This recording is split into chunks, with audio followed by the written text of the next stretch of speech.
Yeah, a veteran. Well, good pass rush trumps the secondary, and that's what the Lions have had early in this game. Play action fake, more heat, and a sidearm to avoid the sack, and incompletion, but heat on Ricky Ray here in this opening quarter.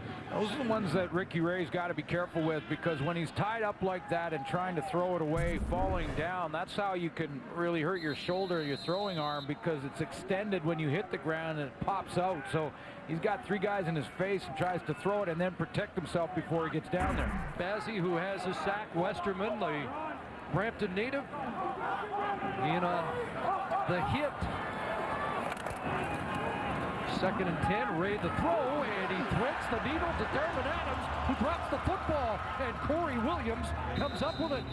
So Adams the catch, but then gives it up, and it's all going BC's way in this first quarter. Now, Darvin Adams not been used all that much the last couple of weeks. I'm not surprised that he's not comfortable with the football in his hands all of a sudden. Last week, just one catch against, or Tuesday even, one catch against the Winnipeg Blue Bombers.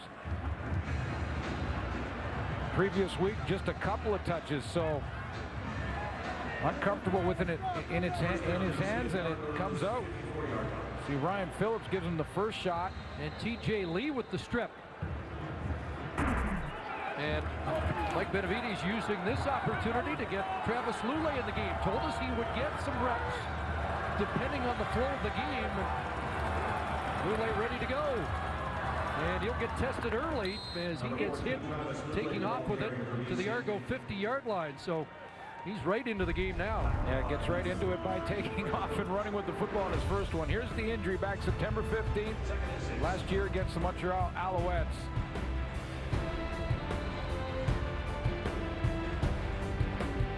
Did play at the end of the year, but then shoulder surgery to repair damage, tighten things up, and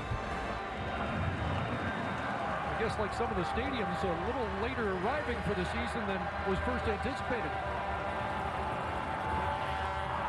2nd down, in some trouble here, and he'll get pulled down. Another sack for Tristan Opalaugo. And we hear Opa once again for the 6th time this year. Opalaugo. Got to keep working on that name, and I apologize, Tristan, in advance for the times that I kick it around a little bit. He's given us some practice. But he has given us a lot of practice, and I'm not surprised again that Travis Lulay here is, he's looking down the field, hasn't played in live action for a long time, and it's just a matter of getting that speed of the game down again. Here's Brendan Smith on the return, and a decent effort up to the 19-yard line as he tries to help Ricky Ray's field position. CFL on TSN, action continues. Wendy's Friday Night Football, the Alouettes and Blue Bombers showdown. Live coverage gets underway 8 Eastern, 5 Pacific, right here on TSN. You can also watch live at tsn.ca, TSN Go. Alouettes a better effort last night, put a scare into the Rough Riders in Saskatchewan.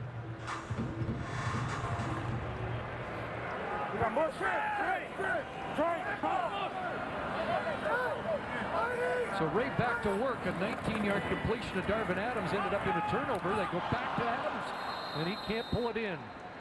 Tried to go right back to him. TJ Lee cut the legs out just as the ball was arriving and didn't allow Adams to come up with that catch. And it looks like the Toronto Argonauts are testing TJ Lee at that wide side corner. That's a few plays now we've called that Lee's been involved. Throw a little bit high from Ricky Ray, uncharacteristically off target a little bit. 2nd and 10. Steps up, unloads underneath the Bradwell, and he gets cut down quickly. There's Ronnie Yell taking Dante Marsh's spot on the short side. Another 2 and out for the Argos. Yeah, Ronnie Yell is a very similar player, I believe, to Dante Marsh. He's an aggressive corner, comes downhill, likes to hit. He leads the defense in forced fumbles for the BC Lions. You're saying he's a pit bull? He's a pit bull on that short side, so I know they're comfortable putting him over there while they wait for Dante Marsh to heal up. Brown awaits, and he's been a handful for the Argos so far. Gets this at the 43-yard line, And again, little crease, flag down at the end of the run, up near midfield. And Kevin Glenn back into the game. Well, I talked to Travis Lule before the kickoff, and I asked him, first of all, are you going to play? He said, yeah, I may get a couple series depending on how the game goes. That's going to be coach's field. During the run back, illegal block in the back, BC number 48, 10-yard penalty. First down, BC. And they wanted to sort of work him into the lineup slowly. I asked him, how is the shoulder? How are you coming back? He says, not absolutely perfect, but I feel like 100%. I said, well, that sounds like you just contradicted yourself. He said, well, I just don't know when I'm getting pulled down. Matt Dunnigan talked about it in the pregame show. I don't know when I'm getting pulled down and have to try to throw it away, if that's going to be a problem. Penalty was against the Kwesi Antwi, and Wayne Anderson steps up for a quick stop on Stefan Logan, coming off an 8-tackle, 2-sack game against the Bombers on Tuesday. Anderson with one of his best career games in the CFL. Yeah, did he ever? Did he ever? A couple quarterback sacks, as you mentioned, and that's a fun day for a defensive back. Don't get to chase the quarterback around too often. You have to go back and cover his receivers all the time. He sort of has the edge, and then you get a chance to go after him. You want to make the most of it. Stop Logan in his tracks for no gain. 2nd and 10. Low snap. Scooped up by Glenn, who's in trouble, and he'll throw it away. Didn't get to the first down stick or grounding call with Shea Emery on the blitz. Intentional grounding. BC number...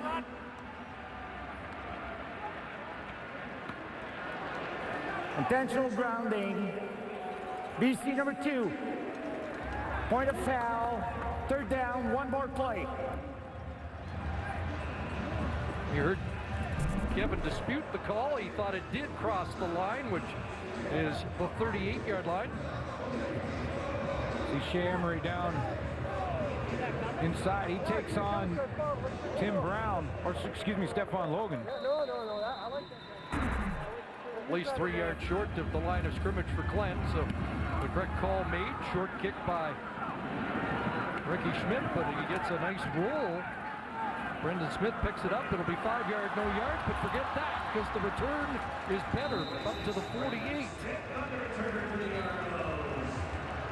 34-yard punt, and the Argos with their best field position start, but they'll be down by 10 through 15 minutes of play. Can't get the passing game going right now.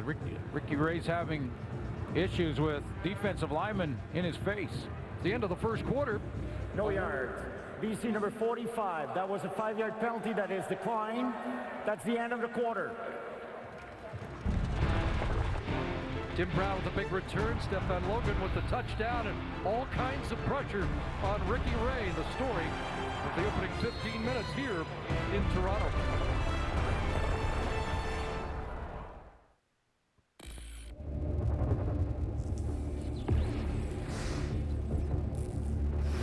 The new CFL signature uniform. Modern, unique, and bold. Designed for the new CFL. Argos have liked their offensive line in the last couple of weeks, but that tells you a lot about this young defensive end, Alex Bazzi, doesn't it? Absolutely. That entire front four, Mark Washington's got him coached up and ready to make it a little more difficult for Ricky Ray. Enjoyed that featured pregame show of all the recent former players that are getting involved on the sidelines. Hours are different. They found that out, didn't they? Long days when you're a coach. A lot of vets on that offensive line. Jeff Keeping, Wayne Smith, Chris Van Zyl. See if they can buy some time. They'll try and help out with run game, and Curtis Steele not to be denied. Great run down to the Lion 46-yard line. That's a quarterback in Scott Milenovich, another former player and that is now a coach that understands to help his offensive line in pass protection, go a little bit of a run game and let them become the aggressor. And that'll give him more confidence. He'll start to move the chains along the ground, and then when it comes to pass protect, they're better suited to take that rush on. Steele's rushing average almost 7 yards a carry this year. Got 16 there. First down, a pump from Ray, and now in trouble. He'll take off and then throw for Sickfield, incomplete. Ricky Ray electing not to run with the football. Scott Milanovich talked about this yesterday. Really doesn't want to see him run out of the pocket and take off, and you could see a little hesitation there from the quarterback in doing so. Well, he was first of all hesitant to throw it because the coverage was great behind in the secondary for the BC Lions. Let's take a look. There's 3 receivers into the boundary, 2 to the wide side of the field, and you see them all pretty well covered downfield. So Ray has to try and make something happen, try and buy some time. 2nd and 10. Again, the pocket collapsing. The pass is caught. Darvin Adams went up for it. Got a flag deep in the Lions secondary. Jason Barnes indicating that he may have been held on the backside of the play. That would be illegal contact. He wasn't the intended target. That was Adams. Receiver, BC number 13, 10-yard penalty. First down. That's Torrey Williams.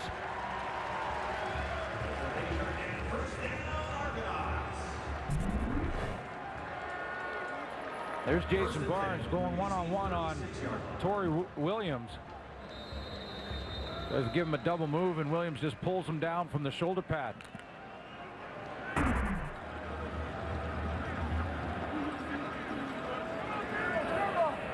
Fresh set of downs for the Argonauts. At the BC 36. Hand off again inside. Steele. Good contact there. That's 2 players going at it. That's Curtis Steele. Nice low center of gravity. Got his pad level down, going one-on-one with Solomon Elimimian. Stepped into that hole.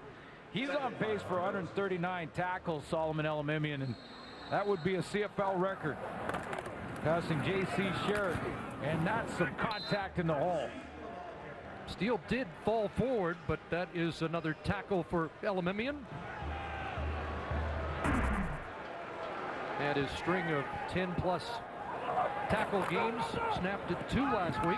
Here's a completion to Jeremiah Johnson. Check that Sickfield taken down, and Argos have another first down. Ricky Ray talked about starting to trust these young guys, and it was evident the other night the way he used so many different weapons. Been a little harder to come by tonight, but there's Sinkfield with a catch, and they are starting to move the football. And he hasn't worked the ball to Jason Barnes just yet, who is a veteran receiver back in the lineup. 18 different receivers have caught Ricky Ray passes so far this year. 1st and 10. Back on the ground. Look out. Big contact there, and once again it's Bazzi. Jeremiah Johnson dusted right at the line of scrimmage. Well, he's going in that 2-point stance, and this guy is turning into rookie that you should be keeping your eyes on, because that's yet another big play in the backfield. Tackle for loss for Bazzi. Steps up. As good as a sack, really. Doesn't have the quarterback, but it's a tackle for a loss. So 2nd and 11. Ricky Ray, that corner route, looking for Spencer Watt.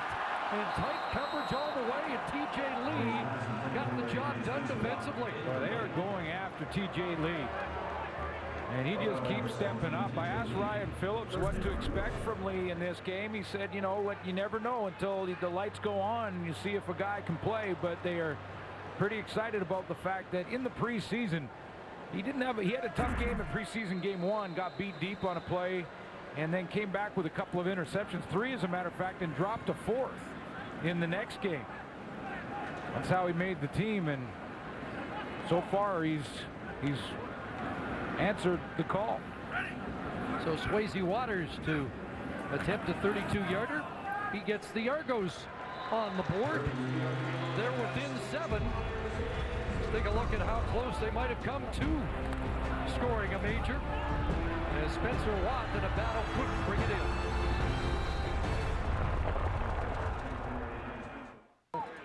on CTV. I don't know if Jason was one of those villains, but 7-point game. Lions take over on 35, and they're waiting for Logan. Had some early success, but the Argos starting to close the door. Shane Horton with a quick stop of Logan that time. I'm a little surprised that the numbers are down for Shane Horton. I mean, he's such an athletic linebacker, guy who just absolutely loves the gym, is in there before everybody leaves, once everybody's gone. I mean, first on the practice field, last to leave it, and yet the numbers aren't there. I mean, he doesn't have a quarterback sack yet, doesn't have an interception, tackles aren't off the charts. That was a big play. 2nd and 9, pass is almost picked off. In and out of the hands of Brandon Underwood. Has one on the season, lamenting a miss of his second. I wondered if that was tipped at the line of scrimmage or batted. It was batted. Horton.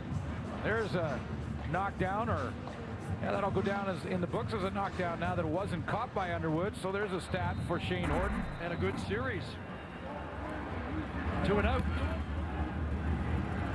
Schmidt's kick. Brendan Smith with the return. And he'll get angled out shy of the 29-yard line. A 51-yard boot. 6 on the return. Back player in this game with more on Alex Bazzi. Let's check in with Matthew Shinetti. Chris, Glenn and I were actually talking to Bazzi before the game to ask him what the secret to his success is, and he said it's simple. It's the atmosphere around the Lions, watching Eric Taylor come in earlier, Kareem Smith, where he's sitting inside the meeting room, when I should be there, what I should be looking at, because the veterans told Bazzi at the start of this season, you're expendable, so it's all about the work you put in. And when I asked Mike Benavides what he likes so much about Bazzi, he doing what he has to do. Just, I have to tell him one thing once, and it's all good. And Glenn, as he was telling you, really it all comes back to his experience at Marshall that set him up for the way he approaches the game. Yes, it did. The thundering herd, and of course, football fans may remember the 1970 plane crash. 37 players lost in that crash, 5 coaches. Marshall University. And I asked Bazzi, he said that's the memorial fountain, the student center fountain. And every year they have a ceremony around the fountain. And I asked Bazzi if he knew the story before he signed up with Marshall. Said he didn't, but he said goodbye to his parents right in front of that fountain. First down and another catch for Mike Bradwell, who has his 100th career grab tonight. And that